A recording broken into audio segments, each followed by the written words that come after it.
people like me. You need people like me so you can point your f***ing fingers and say, that's the bad guy. That's the bad guy. That's the bad guy. That's the bad guy. That's the bad guy.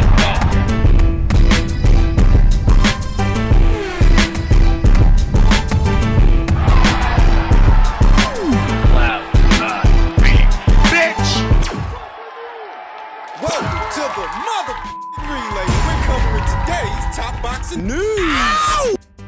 Okay, we'll start with this. It appears that Nina Hughes will be making her first official defense of her newly obtained WBA title against the former WBA champion, Shannon Courtney, on the undercard of Dillian Whyte's next fight. June 10th. And the undercard's looking all right. It's looking all right. We're going to be seeing Nina Hughes versus Shannon Courtney on that undercard. We're going to be seeing both Felix Cash and Emma Williams in separate bouts. Initially, we thought that we'd be seeing Felix Cash versus Emma Williams next after Felix Cash's last bout, but it appears that they will be fighting in separate bouts before they face each other on the undercard of Whyte's next fight. And as stated, Nina Hughes will be making her first official defense of her newly obtained WBA title that she won in her last fight opposite the ring, Jamie Mitchell, who won the title from Shannon Courtney, who Nina is going to be fighting. Nina, who sports a professional record of 5 wins, no losses, and no draws, 2 knockouts. To Shannon Courtney's 8 wins with 2 losses and no draws. 3 knockouts, having never been knocked out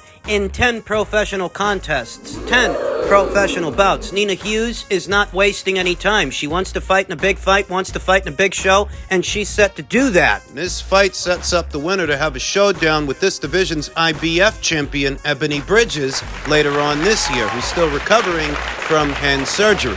Not the least bit surprised that Nina's going to be fighting Shannon in her next fight. Nina said as much a few weeks ago. This is the fight that she wanted. The fight with Shannon. Shannon Courtney, who only saw action once, just once, late last year in December opposite the ring, Gemma Rueg, after having recovered from knee surgery, I believe it was. Over a year of inactivity in between the Jamie Mitchell and Gemma Rueg fights, Shannon finally returned to action just before the year was out, shook off the cobwebs and ring rust, and now she's set to be challenging Nina for the WBA title. Nina, who fought... Nina debuted as a professional in December of 2021, fought 4 times, 4 in 2022. She's about as sharp as she can be. Sharp as she's going to be ahead of this fight. Since having debuted as a professional, Nina Hughes has hit the ground running, mostly because she's 40 years old. No time to waste. There's no time for the grab-assin'. She's got to make things happen, and she is effectively doing that, though she is many years older than Shannon Courtney. That is a disadvantage. Where Nina Hughes is 40, Shannon Courtney is a very spry 29. 11 years younger. She's 11 years younger than Nina Hughes. My feelings haven't changed. I actually like Shannon Courtney to win the fight. I like Shannon Courtney to become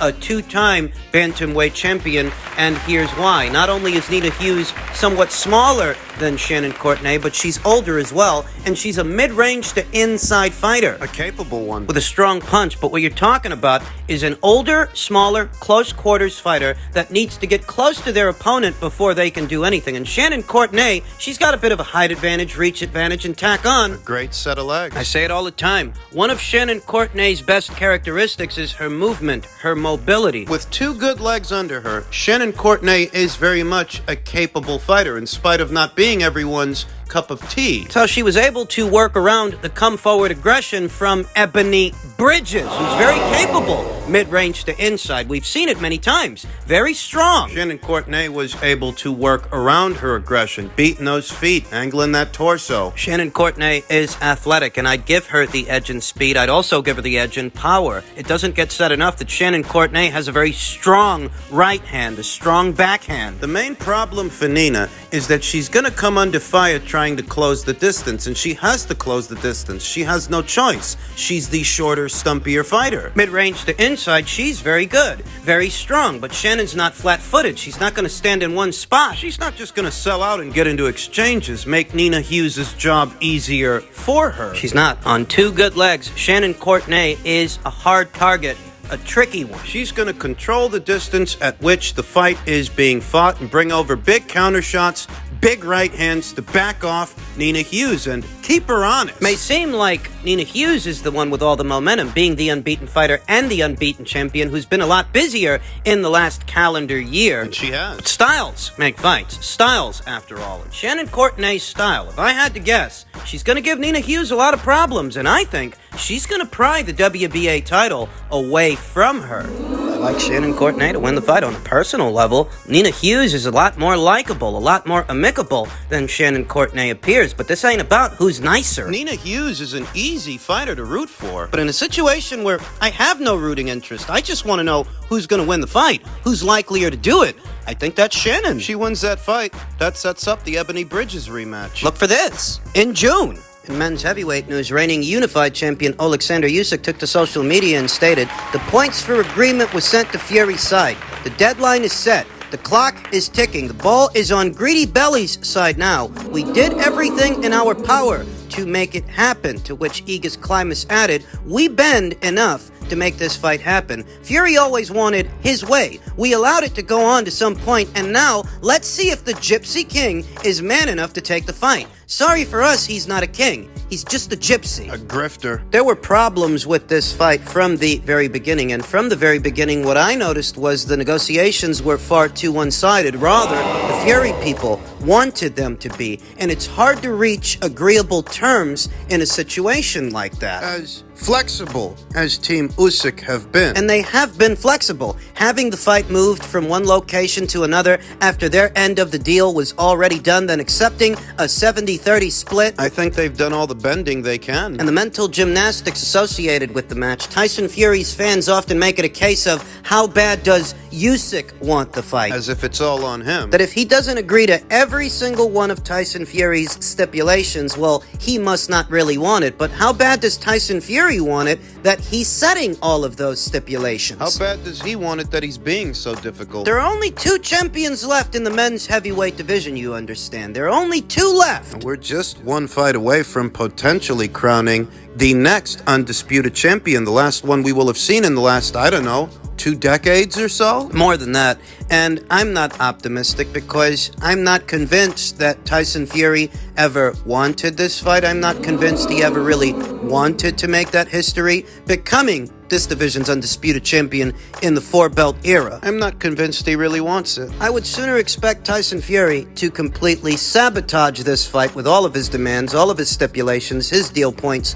cause this fight to collapse, keep busy with someone else, and then start name-dropping Anthony Joshua for a fight. Because as we all know, a fight between Anthony Joshua and Tyson Fury is worth more money than a fight with Tyson Fury and Usyk. He'll distract everyone with that. He'll find a way to get out of the Usyk fight and then start name-dropping Anthony Joshua to distract the British boxing community with all of that hubbub and all of that bluster. That might very well be what the play is. From where Tyson Fury is sitting, Alexander Usyk, in spite of being the only other champion at this weight, he might seem like a high risk and a low reward to him when he knows he can get more money boxing Anthony Joshua. And he might view Joshua as being more beatable because, well, Usyk beat him. Yeah. Beat him 2 times. Yeah. This fight falls apart within the next 24 to 48 hours. You can expect Tyson Fury's usual cult of apologists to kick into high gear by way of social media and all of They're bullshit. the usual nonsense that will fall on deaf ears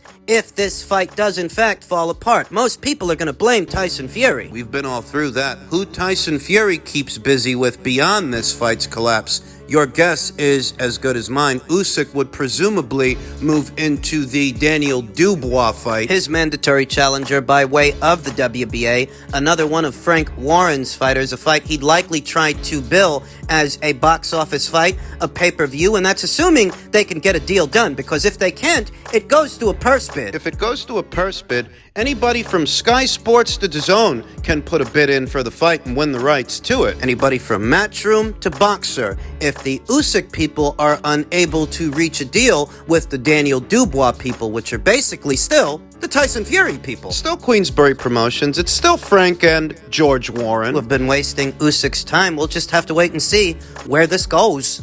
In men's super middleweight news ahead of his upcoming grudge match with Caleb Plant, David Benavidez plots a move to light heavyweight. If Canelo, Morrell, and Charlo and Demetrius Andrade fights don't happen, he wants to go to light heavyweight. So what are you talking about, 2-3 years? That's what it looks like. Should David Benavidez successfully get past the tall task that is Caleb Plant, the 26-year-old will be able to consider a menu of plateable options while plotting his next move. I feel that I have like 4 fights left at super middleweight. The only reason I stayed around for so long is because I wanted to make this fight happen with Plant for sure. And since I'm already here, we should make these other fights happen, Benavidez said in an interview with BoxingScene.com. 4 fights. How many weeks and how many months would it take to make those fights happen? 4 fights with 4 separate fighters to a PBC guy who only fought once, just once last year. By all rights, the Caleb Plant fight should have happened already. It could have happened already at some point last year. You could have got Caleb back out there in the first or second quarter, particularly the second quarter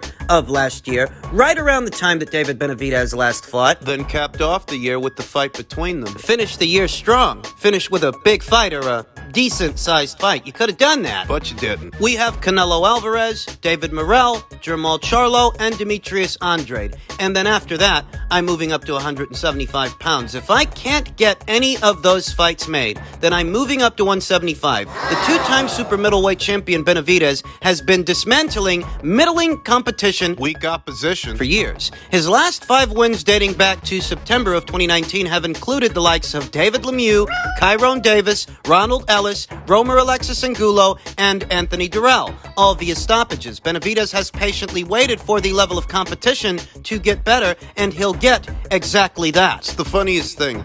David's cult of followers would have you believe that Canelo Alvarez never fights anybody good, just for David to end up fighting a guy that Canelo already fought, that Canelo already knocked out. How is it a big deal that David Benavidez is fighting Caleb Plant when Canelo fought Caleb Plant already, knocked out Caleb Plant already? You don't respect Canelo's handiwork, but I'm supposed to respect David's? Fuck out of here. I've been trying to predict it for the last 3 years and nothing happens like you think it's going to happen. I don't know where the boat is going to go after this. Well, you just named 4 guys. If you can't get Canelo Alvarez in the ring because he's all tied up with a Dimitri Bivol rematch, there's still Demetrius Andrade, there's still David Morrell. They're right there at super middleweight. Jermall Charlo, who David mentioned, he hasn't actually moved up to super middleweight yet. He still reigns as the WBC's middleweight champion, and he's supposed to be coming back at some point in June. We don't know against who, but rumor has it might be against Poland's own Maciej Suliecki. They may look to reschedule the fight that they were supposed to have over a year ago. Over a year later.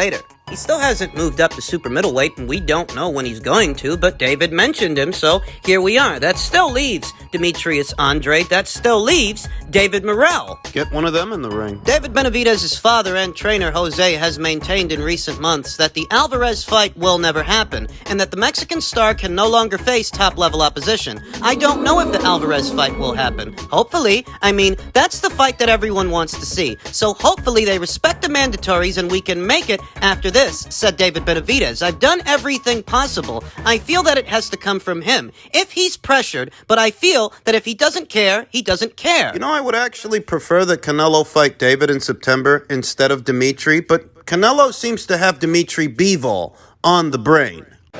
With the Bivol rematch, are you going to go back up to 175 for that, or you want to bring him to Why? Because you know, I feel I need to do in that terms. Not only is Canelo Alvarez talking about running it back with Dimitri Bivol, he's talking about going back to light heavyweight, which I don't think suits him, but that's what he's talking about. And if he's busy with that in September, who knows? Maybe he chucks the green belt, chucks the WBC title, and maybe that's what Team Benavidez is really counting on. Maybe. You'd have to be a special kind of stupid to think that Canelo Alvarez is avoiding David Benavidez by fighting a guy at a higher weight who's an unbeaten champion in his prime who already beat him. It's not a duck, you fucking idiot. A duck is avoiding a difficult fight for an easier fight. And there's nothing easy about Dimitri Bivol for Canelo Alvarez. The first fight is a testament to that. If there is a second, you could hardly interpret that as Canelo avoiding David by venturing into a division where David dare not go. He's still waiting in the kiddie pool. Even though he's a naturally bigger guy than Canelo Alvarez, who will have made 2 trips already to the men's light heavyweight division. This would be his 3rd. Every single one of those trips was for a champion. But they expect me and you to give David a cookie for fighting Caleb Plant. Is that before or after Canelo knocked him out? You idiots know the answer. Though if I had it my way, I would have Canelo Alvarez stay at super middleweight, which is a better weight for him, and I'd have him take on the very basic David Benavidez, because I view that as a more winnable fight, and that would be an opportunity to put that narrative to bed. Whatever Canelo Alvarez touches. Any fight that he fights in is a big fight. Bivol, Benavidez, doesn't matter. He's the one bringing all the money and all the fanfare to the table. David Benavidez, in my eyes, is a more beatable guy than Dimitri Bivol. There are those out there who feel that David's size, combinations, his aggression, would be too much for Canelo Alvarez, but aggressive opponents are the ones he excels against. For the most part. Canelo Alvarez wouldn't have to go in there looking to find David Benavidez in all the ways he has to try to find Dimitri Bivol, who's naturally bigger than Canelo, yes. But he's not flat-footed like David. He fights on the balls of his feet. Canelo Alvarez being the shorter, stumpier fighter, Dimitri being the taller, longer guy with speed of his own, longer strides. It's hard to close the distance against a guy like that because he doesn't have to be right up on you to touch in. When he's fighting on the balls of his feet, he's creating space between you and him while he's getting off punches. With David, it's the opposite. You don't have to look to close the distance because he's going to do that work for you. Even if you are the shorter, stumpier fighter, he's not going to make himself hard to find. He's going to come forward, bearing down on you, barreling forward, looking to get off combinations. Managing the distance against David Benavidez is a non-issue because he's going to close that himself. I don't actually think David Benavidez is better on the inside than Canelo Alvarez. Moreover, we know he's never fought a fighter the caliber of a Canelo Alvarez. Look at how long he's been campaigning in the men's super middleweight division, and the best guy that he will have fought so far is Caleb Plant, a guy Canelo knocked out over a year ago. I honestly feel that the Benavidez fight is the easier fight because there's not much nuance, not very many subtleties to what David Benavidez goes out there and does, whereas Dimitri... He's a lot trickier than David. Moreover, I don't think people would hold it against Canelo Alvarez if he held off on fighting Dimitri for a second time to shut these guys up first. Give them what they want. Take them by surprise. They don't think you want to fight them. Show them that you do. Make them an offer to come over to the Matchroom and DAZN side of things because Canelo, he is the overwhelming A side in all of this after all. Yeah. And if he wants to fight on the DAZN platform... You say you want to fight. What are you going to do? You're going to dictate terms to Canelo Alvarez? Like he ain't the A side? Like he ain't got other options that are just as, if not more lucrative than you are? I like Canelo's chances in that fight. And Dimitri Bivol, if Canelo were to forego a rematch with him, that guy's not going anywhere. You can always spin the block. You can always circle back for that. I'm tired of hearing about how David Benavidez is a Mexican monster for pouncing on overmatched opponents. Give the guy what he wants. Give him Canelo. So he can learn the hard way. There's levels to this. You ain't on the level.